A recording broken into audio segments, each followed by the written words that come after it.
They're the bully boys of the revolution, the Basij militia. Since Iran's disputed election last June, they've been out beating protesters and behind closed doors allegedly raping as well.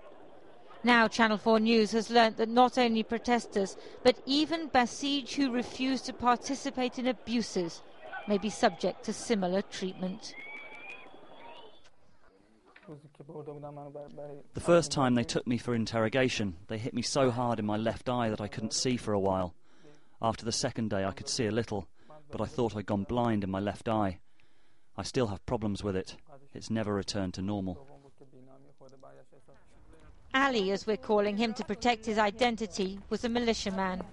I learnt of his existence last year when we broadcast a story about Basij leaders who allegedly ordered the sexual assault of young people who had taken part in protests. Ali was part of a group of Basij who say they refused to take part. He's fled to the UK.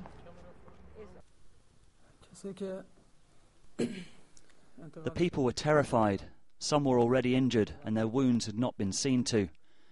This was all very distressing for me because until then I had had very different responsibilities, not the beating up and crimes that they were perpetrating against the people.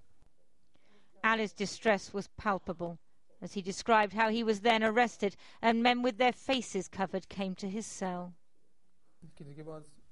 They created execution scenarios. They said, "We're going to kill you and we'll link your death to the protests. We'll say that you were killed during a protest." There was a table on which I was stood for some hours with my hands tied and a rope round my neck. They came a few times and said they'd come to execute me now or in an hour. Then they came and pulled the table away. I fell.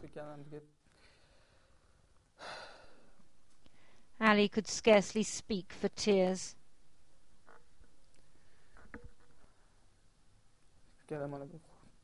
I thought I was saying goodbye to this world. I felt I was fading. But when they pulled the table away, the rope wasn't attached to anything.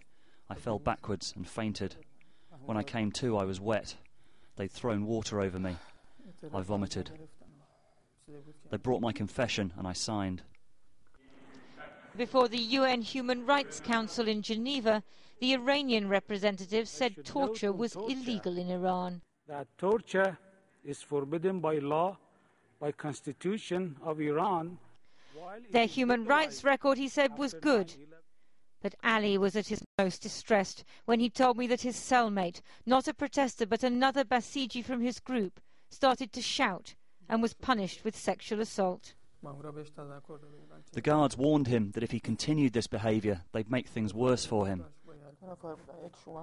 One of the guards came in and beat him. His face was bleeding and his clothes were torn off. The guard had a baton. He was sexually violated with it. One guard was outside, one inside the cell. I wanted to protest, to shout, to help him, but I'd seen how they dealt with protesters and I couldn't. I'm thoroughly ashamed. I'm shamed before God, ashamed of my youth, ashamed in front of my friend, ashamed in front of the people. Last week, the Iranian government gathered people to celebrate the 31st anniversary of the Islamic Revolution. Once a true believer in the system, Ali by then was in Europe. He had been smuggled out by boat and travelled across the world by air and road using a fake passport. He's now applying for asylum.